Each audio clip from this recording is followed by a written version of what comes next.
Eu sempre digo na Comissão de Educação, para a nossa presidenta, a deputada Beatriz Cerqueira, que a democracia é linda, mas tem hora que ela nos traz alguns dissabores, porque a gente é obrigado a ouvir algumas coisas que nos causam, assim, uma indignação enorme. Primeiro, não é possível que alguém conteste a condução, a seriedade, a liderança e, acima de tudo, um homem tão honrado como o nosso presidente Agostinho Patrus.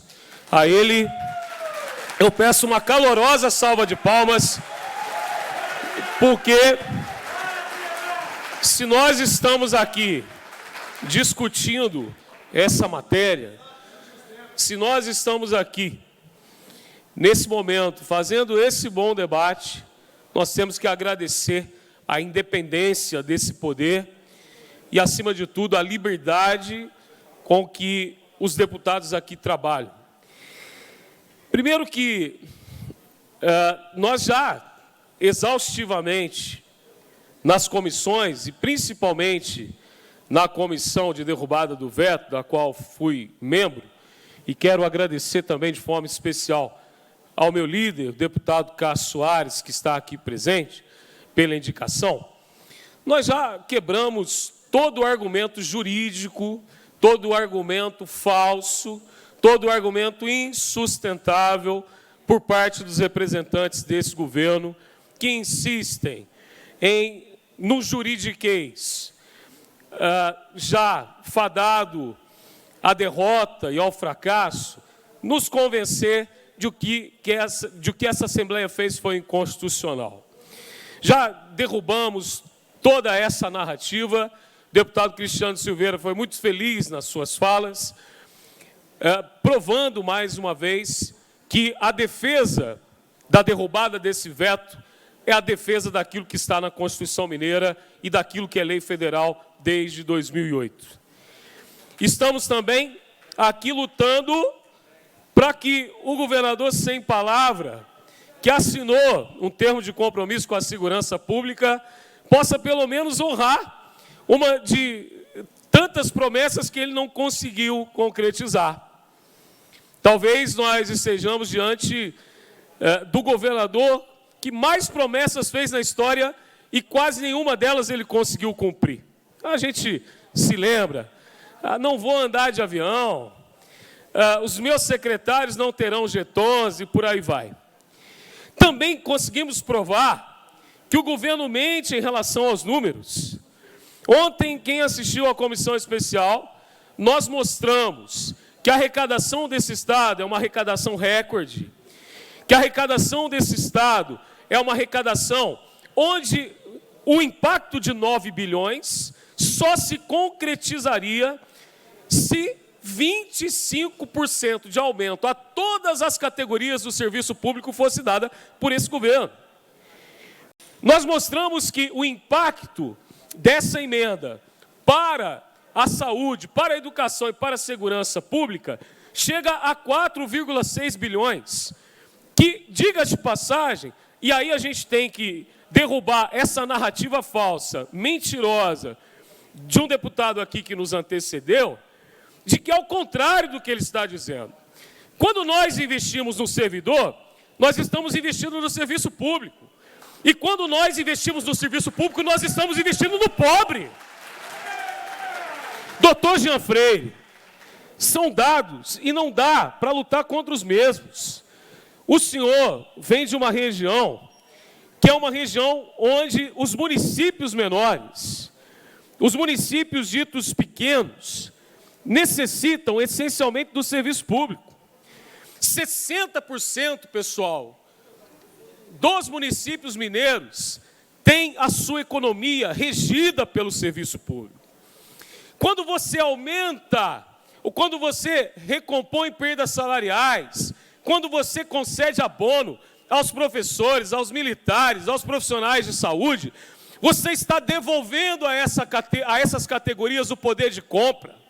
Esses gastarão seus recursos no comércio local, nos postos de gasolina, terão condições de acessar um tratamento dentário para os seus filhos. Ou seja, o dinheiro fica no município, deputado Guilherme da Cunha. É muita falta de noção da realidade. Quando se investe no serviço público, automaticamente você está gerando emprego lá na ponta. É um ciclo econômico que nós sabemos que é um ciclo econômico que se sustenta pelas próprias razões da economia, pela própria natureza econômica. Mas não.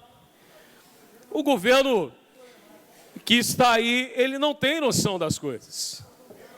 É um governo que se diz estar ao lado do empresário. Nem do lado do empresário ele está. Pelo menos do pequeno empresário, do microempresário, daquele que está lá nessas cidades que dependem do recurso dos servidores públicos. Mas é um governo que gosta de servidor público com recurso robusto. Um governo que vem colocar a culpa nos professores, nos policiais militares, um governo que vem colocar a culpa na recomposição para cumprimento do mínimo constitucional da saúde, mas que lança um concurso público com 400 vagas para auditor fiscal com salário de R$35 mil. É desse servidor que vocês gostam. É do concurso para a Advocacia Geral do Estado, um salário médio de 25 mil, e que no final do ano passado, cada servidor da AGE ainda recebeu 470 mil cada um por honorários advocatícios. E aí, para cumprir o piso salarial do professor, não pode.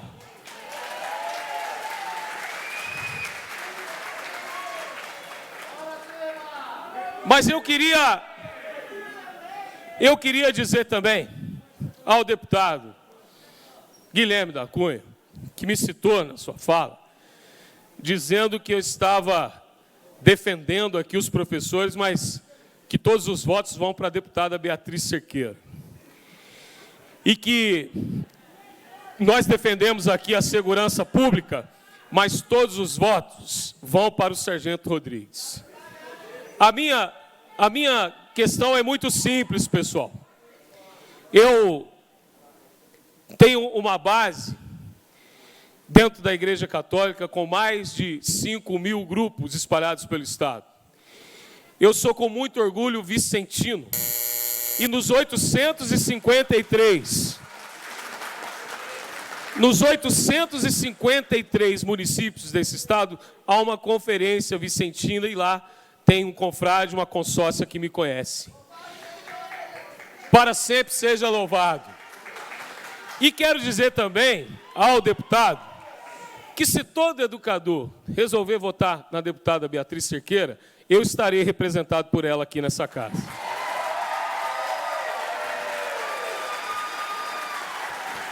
Que se todo profissional de segurança pública resolver votar no Sargento Rodrigues, eu também estarei representado por ele aqui nessa casa. Porque o que me traz a defesa da educação, o que me traz a essa defesa veemente do cumprimento e da derrubada desse veto, não é a preocupação com os votos. São as minhas convicções pessoais. E acima de tudo, aquilo que eu sempre ensinei aos meus alunos em sala de aula. Na semana passada, eu tive a honra de me encontrar com 2 alunos que estavam aqui nas manifestações organizadas pela Assembleia do Sinjut. Um deles olhou nos meus olhos e disse: professor, eu estou aqui porque nas suas aulas de história eu tive lição de cidadania.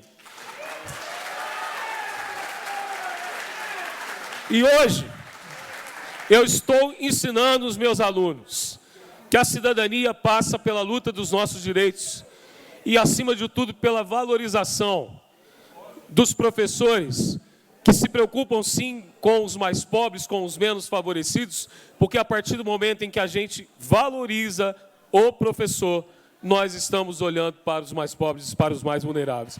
Eu encerro, presidente. Eu encerro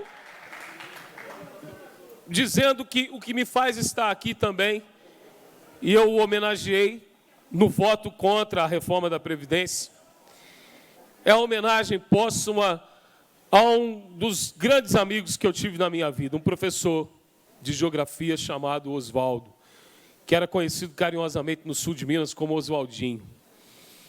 O Oswaldinho, ele representa todos os professores e professoras que estão aqui. Porque Oswaldinho estava na sua casa corrigindo provas e terminando seus diários, quando a esposa chamou para dormir. E ele disse, não, já eu vou, porque eu preciso terminar isso aqui. E quando ela acordou pela manhã, ela olhou do lado, o Oswaldinho não estava. Quando ela chegou na cozinha, o Oswaldinho estava debruçado sobre a mesa, tinha sofrido um infarto, e ali, em cima dos seus diários, das suas provas, ele veio a falecer. É por você, Oswaldinho, que eu estou aqui lutando por cada professor e cada professora desse estado.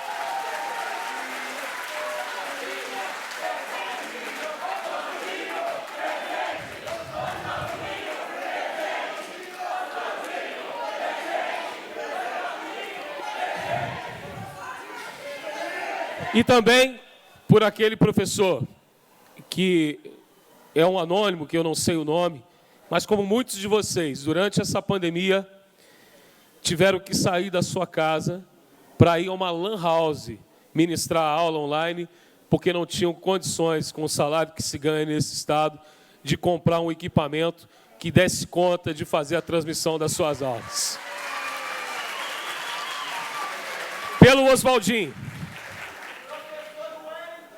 Oswaldinho, por tantos professores e professoras que deram a sua vida pela educação mineira, por tantos policiais, civis e militares que saíram e não voltaram para casa, por tantos médicos e enfermeiras que não tiveram a sorte que eu tive de passar, mesmo pela sombra da morte nessa pandemia, e poder estar aqui na sua defesa, é que eu quero dizer, vamos derrubar esse veto. Muito obrigado.